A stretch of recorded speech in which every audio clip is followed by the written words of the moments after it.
Hello everyone, welcome again in Eng-Man YouTube channel. So we'll continue our learning on compositional oil modeling using PVTP software from petroleum experts. It's a very powerful tool for fluid modeling. All right, and then we will continue in this video the topics for the oil modeling. All right, so the equation of state that we used before already produced the liquid density within very small error below 1%. And for the first stage GOR, also below 1% of error. This is sufficiently close that the remainder can be achieved via, regression by adjusting, for example, the volume shift. The saturation pressure, however, is still below, is still not that good, the quality of the matching. All right. And of course, we expect to further improve the quality of the matching. As such, the aim for the next step will be to expand the phase envelope while still maintaining the match on the liquid density and GOR. I'm going to show you what I'm talking about. So if we go to separator train calculation and then stage result, we already achieve, relatively speaking, very good matching for stage GOR, the first stage, as well as the oil density. Okay, so if you want to further improve, you can just go directly to regression. But regarding the saturation pressure within the phase envelope calculation, go to results plot, you see it's not that good. The quality of the matching, it's not really satisfactory. Okay, so the value is 2076, but our value is around 1970. Okay, and we expect that we can improve the matching. Before introducing binary interaction coefficient or BIC, we will first attempt to expand the phase envelope, and we expect to increase the saturation pressure by splitting, okay, this is the key, by splitting the pseudo component into smaller constituent pseudo components. Okay, so now we still have only one, you can say, major or one big pseudo component. And it gives us this dome, this curve. Now we want to break down, we want to split that big pseudo component into several constituents pseudo components. And by doing that, we expect to expand the phase envelope. Okay, for this, we will first use correlations to estimate a composition profile and then lump these constituent pseudo components together into a number of pseudo components. So that's the big picture. Okay, introducing additional pseudo components will increase the granularity, or in other words, it will increase the phase envelope, as there are now components with higher critical temperature, critical pressure than before. And it also gives us more degrees of freedom that, giving the regression more flexibility to perform the matching. Okay, so that sounds very, very interesting. That's the strategy. That's why we can close this first, and then we go to pseudo properties. Double click on that, and then go to split pseudo. Okay, first we are in pseudo properties. We will skip this one. We go directly to split pseudo. Okay, let's be careful here. And please note that the pseudo splitting is initially disabled. Split, disable pseudo splitting. So in order to evaluate splitting options, this will need to be enabled, of course. Okay, first, we need to enable this one. And to get a feel for how the shape of the composition and the number of constituent pseudo components affect the phase envelope and separator calculation, we can do this approach. Okay, first, set the split to last pseudo. Okay, we enable the splitting and split last pseudo. Now you can see here. Let's expand this. The blue line is original composition. We stop at C6, the original data, and after that C7 plus. And the orange line is the split composition. Now you want to split the single pseudo component that you have, which is C7 plus. Now you want to split it into several constituents pseudo components. Okay, and then, so that's the first thing. You set the split to last pseudo. And then change one parameter at a time.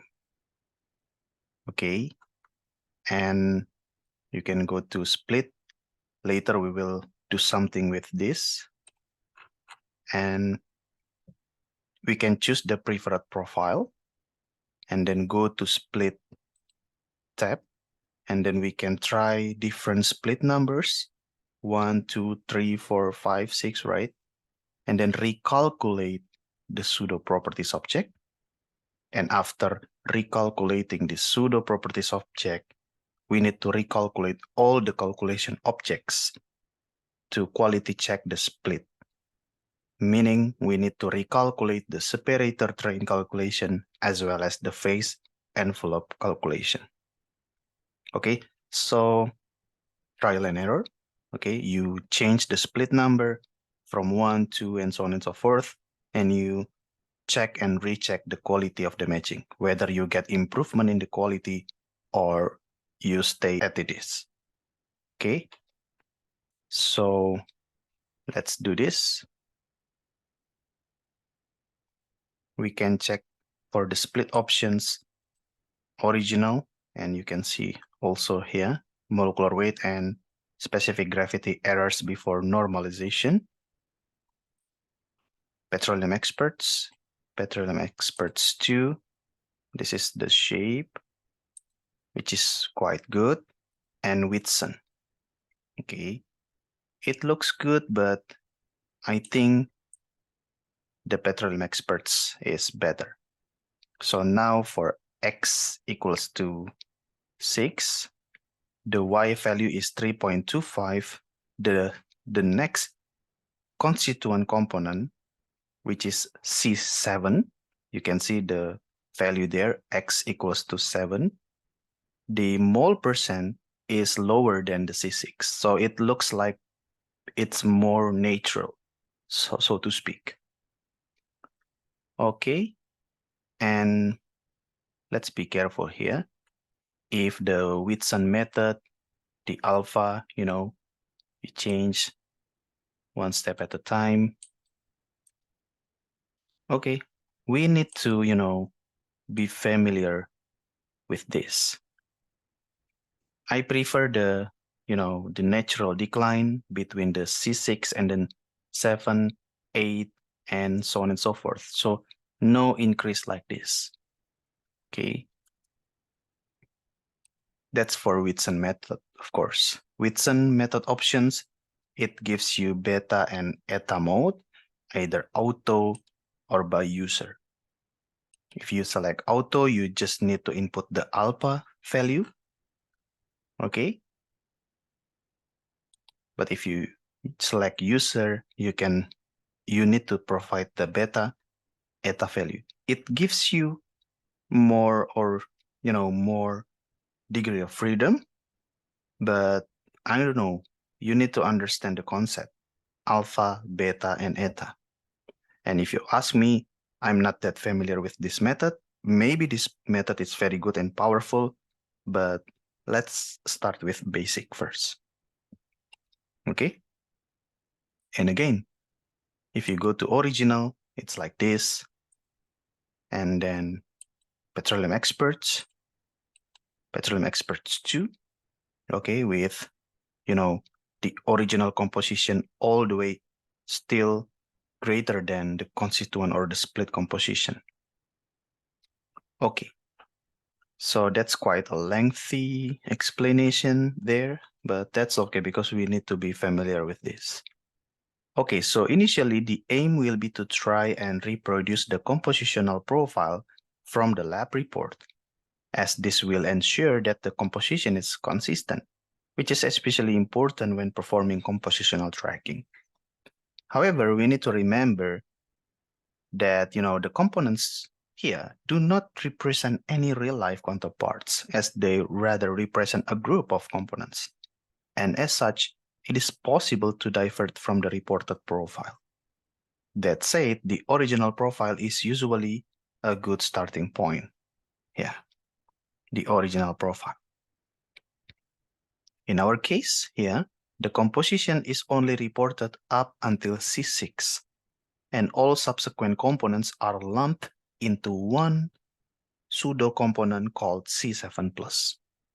This gives us relative freedom with the choice of profile that we can follow, but we should aim to have C7 composition that is just below the reported composition of C6. Okay, that's why I prefer selecting petroleum experts too, because through investigation, it can be found that with some method, it is possible to produce more complex profile shapes. Again, more complex, okay, like this, 2, 4, right? However, in this case, the most natural seeming trend is produced by petroleum experts too. Okay.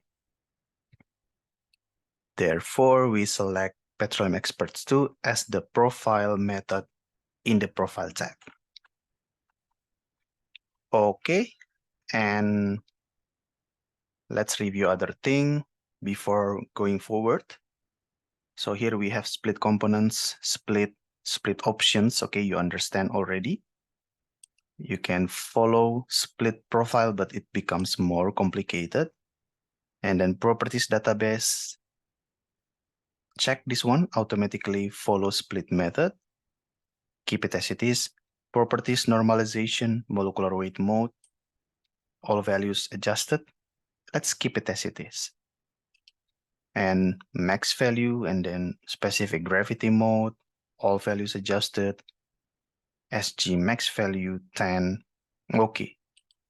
And then profile plot like this, the vertical axis mole %, that's very important. And then the horizontal axis, the carbon number, C7, C6, C10, and so on and so forth, the constituents and the original composition. And you can click on this button, select best.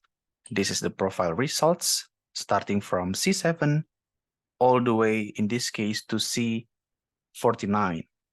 Okay, of course, it gives us great freedom so that we can have many options to adjust to achieve, better matching for our saturation pressure, for our phase envelope. Okay, but before closing this video, from profile, we go to split. Okay, and we will split this into 6 constituent components. Boom, you get that. C7, C8, 9 and 10, 11 through 13, 14 through 17, 18 through 22, 23 through, very interesting, 49. Okay, and maximum 43. And let's check the enable auto match to adjust the critical properties such that the calculated liquid density later on is the same as the calculated with the original pseudo component only. Okay, so enable auto match, use 0 binary interaction coefficients, use composition prior to split, match oil viscosity, of course, density method still standing cuts, maximum iteration, start with 200, And before going forward, don't forget to press calculate. Iterations, only 5 iterations, and then the last error is very, very, very small. Let's do this again. So now you get the mole percent of the constituent, the new pseudo components, pseudo start, pseudo end, molecular weight of those, new created pseudo components with their, respective specific gravity, BPT, and critical properties. Okay, click on OK. But of course, we need to recalculate this, these two things, separator train and phase envelope. And let's do that by just simply clicking on this one. Done. Okay, so it's already quite lengthy video, I think. So let's just check the result, the quality of the matching in the next video. Okay, so thank you so much. I hope you enjoyed this video and I hope this video is useful. Thank you so much. See you again in the next PVTP videos. Thank you.